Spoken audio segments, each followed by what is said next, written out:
You know, I'm always getting asked this question: how did your baby die? Mix that Negro with that Creole, make a Texas Bama. I like my baby hair with baby hair and afro. I like my Negro. Hi you guys, and welcome back to my channel. If you have not done so already, hit the subscribe button and thumbs up this video once you get done watching it. This video today is going to be on a real important incident in my life that happened that everyone has always been asking me, and still to this day they still ask me questions about it. But because it's like real delicate, I don't try to give the whole story on it in details. I just try to keep it short, and that's that. But some people still continue to ask questions, so I'm just gonna go ahead and address it so that it can finally be known. People will maybe stop asking questions then, because they'll finally know what really happened. So let's get into the video.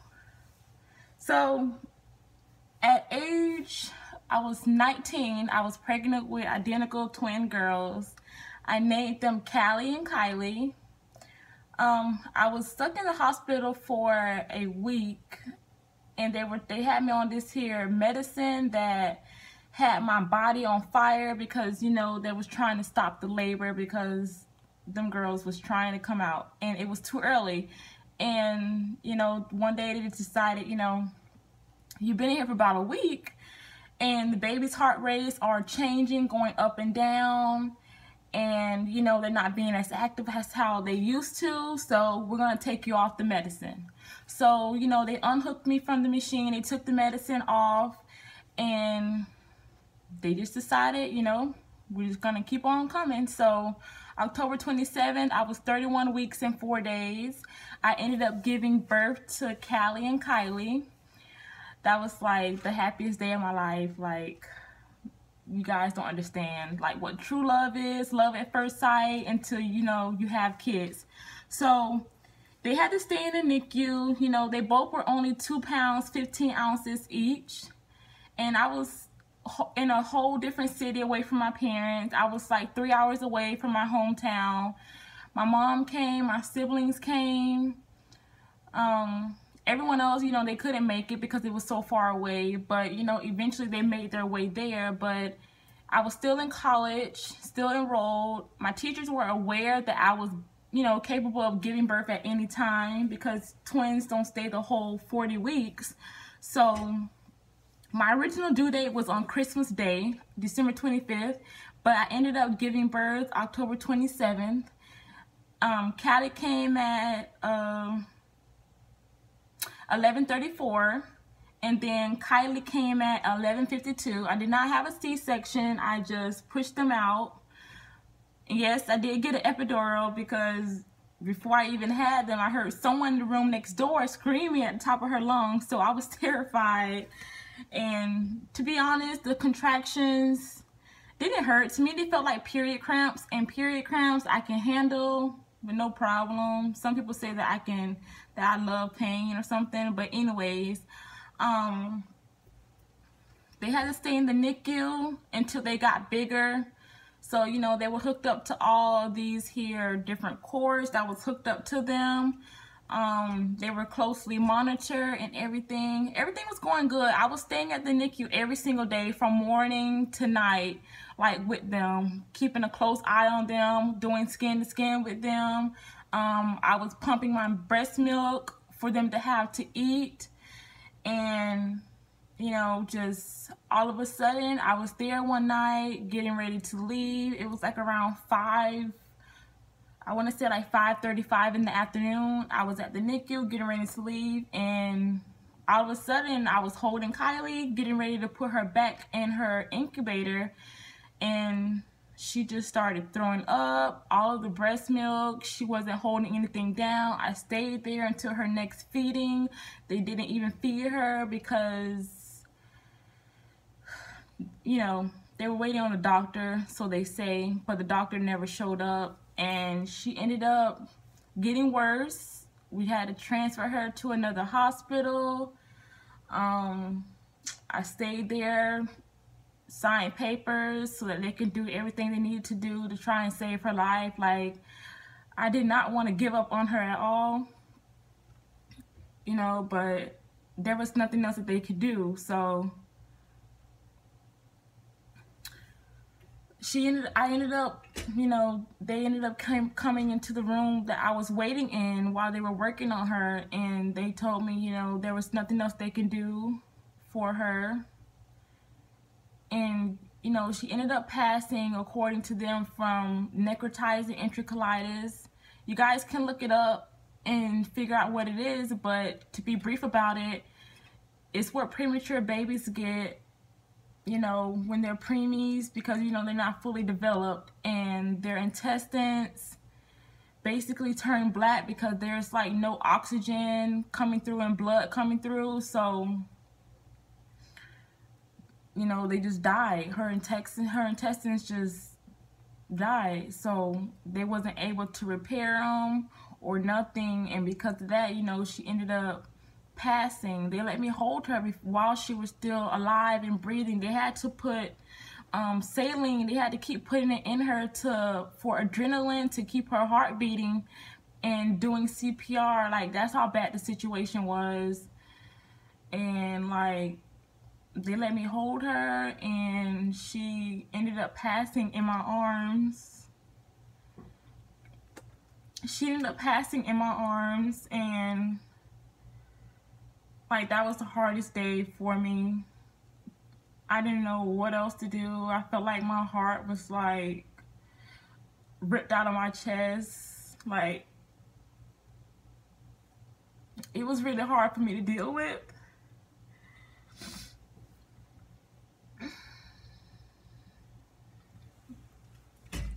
You know, I didn't feel like I was giving the proper chance. She ended up passing November 6th. I gave birth to her in October 27th. So she was only given 10 days to live on this earth. So, you know, as a mother, I feel like I was cheated. I was asking questions. Why me? Why did my child have to pass away and die? You know, I was only 19. You know, I was willing to raise twins, you know, by myself as a parent. Like, I was excited to be able to, for one, they were the only twins ever in the family. You know, their dad is identical twins, so that's how they came about.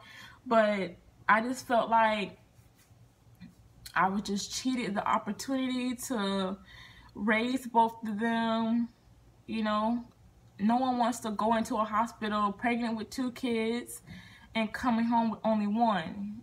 And her twin, Cylee, you know, she still had to stay there, which I got her transferred to the hospital that her sister passed at, because I didn't want to stay at the hospital that I originally had them at, because I felt like, you know, it was the doctor's fault of why she passed, and I felt like they didn't come to her rescue when I called for them to. So, you know, I stayed in the other hospital with Cylee every single day.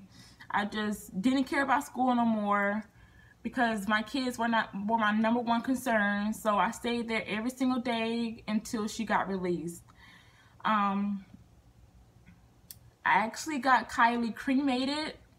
Some people said I was wrong for doing that, but it's like, my whole thing was, I was living in Gainesville at the time, and that's like 3.5-hour drive away from my hometown of Fort Myers. So, you know, they were gonna have to have a funeral home drive way up to Gainesville to get her body, and drive back, and then get a casket and all of that. And, you know, you have to pay for all of that. So, you know, and another thing was, you know, that was my first child. Well, actually, since she was born second, but still considered my first. And I just didn't want to be able to have to go to a grave site to see her. I got her cremated, for one, because she's a baby. 2, because I wanted to be able to always take her everywhere with me. We have her in every family picture that we take. I dress her up just like her twin, Cylee, in every picture. You guys will see it on my Facebook and Instagram. So it's like, for me, I was okay with doing that. Other people may not be okay with getting their child, you know, burned and cremated, turned into ashes, but, you know, that's what I wanted. It actually took for me to open up the box that her ashes came in on Mother's Day. Me and their dad did it together. You know, I felt like that was the right time for me. Other than that, before that, I just had it sitting in a box. I didn't want to look at it. Like, it was sitting on my dresser, but, you know, it was hard for me to look in the box and everything else. I just, you know, kept it in the box. And Mother's Day, I said, you know what? I'm a mother. She's still my child. I still consider her as my baby because, you know, I pushed her out and she was well alive. So Mother's Day, that was like my gift to myself for some kind of closure. And I put her in the urn. This is like the urn that I got from the hospital. Some people say it's a teddy bear. I get really offended with that, and I had to correct them, let them know it's not a teddy bear, it's not a toy, it's an urn that my child ashes is in. And yeah, that's what I keep them in. There's a zipper back here in the teddy bear, you know, just like going to Build-A-Bear, where it's like the teddy bears have a zipper on it in the back of it where you could put things inside. And it came with this little heart in it. And also, you know, her ashes. So it's like, I don't never take them out. I don't never look at them. I keep her in a tight spot to where her sisters can't get to her. I don't let no one touch her, not even family or nobody, because, you know, that's real important to me, and I don't want no one to drop her or anything. So it's like, you know, I keep her somewhere safe, which is like what you're supposed to do. But other than that, I dress her up.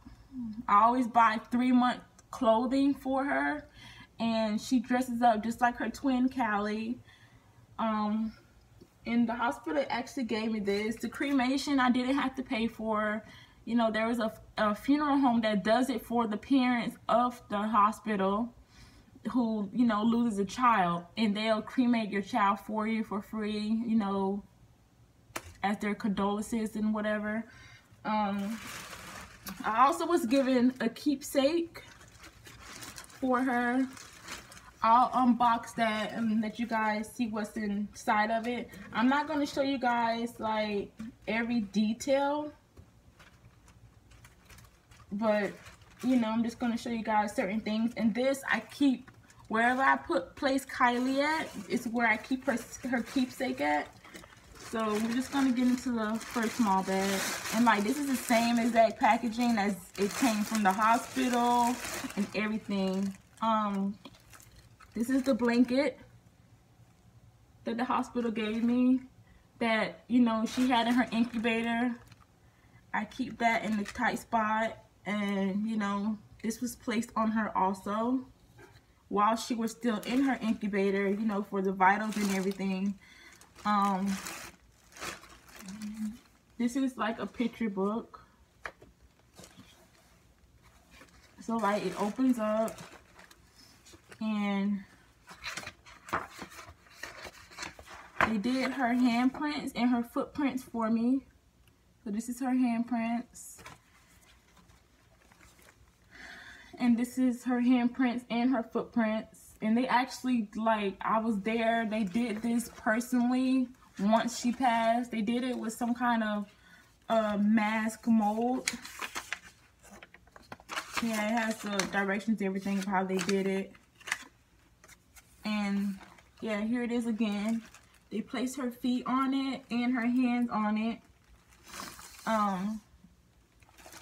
You know, once they did it, when she had passed away, I was there for that also. Actually, I was there for all of this. See her tight hands. Don't mind my arms, my fingers. But yeah, you guys. So that's that. It's still hard for me to this day to actually go into this and look at it, because I don't want to, you know, be crying all the time. But it's like, you know, you can't help but cry, because at the end of the day, it was your child that you were only given a short amount of time with.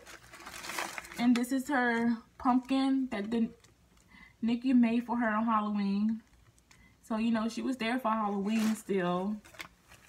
And they put her footprint on that also. So, and this is a bib. It has a C on it.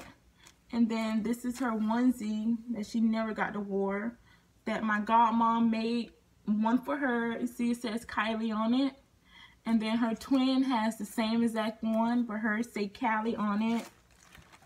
And, you know, this still has a tag on it because it was for her. My sister goes to Alabama State, so she bought this for her and her twin. So I keep that because I don't want no one else to touch it, wear, or anything. And I still have her her DNA sample from the hospital that I keep put also. So that's that for that bag.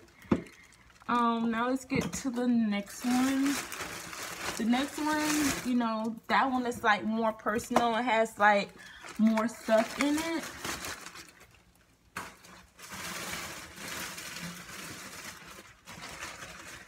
And I actually have pictures of her blowed up and hung on my wall. This one, you know, is big. You just untie it right here and just be able to open it. So I'm gonna turn it around for you guys so you can see how everything is, how it is in it. I'm gonna cover up her face because, you know, I don't want you guys to see how she looked when she passed. So where my hands are, where her pictures are, but this is how her stuff are placed inside of it. So I got an angel. I got some more blankets that she was placed on. I got her little hats. I have 2 of these, well, 3 of them. And also her nose suction and her pacifiers that they gave her in there. Then I have her little bracelets that was placed on her feet and her arms. And also, I have this also that was placed on her hat that they took pictures of her in when she passed. And this is the dress that they dressed her up in. So I keep this put up also. And then I have these.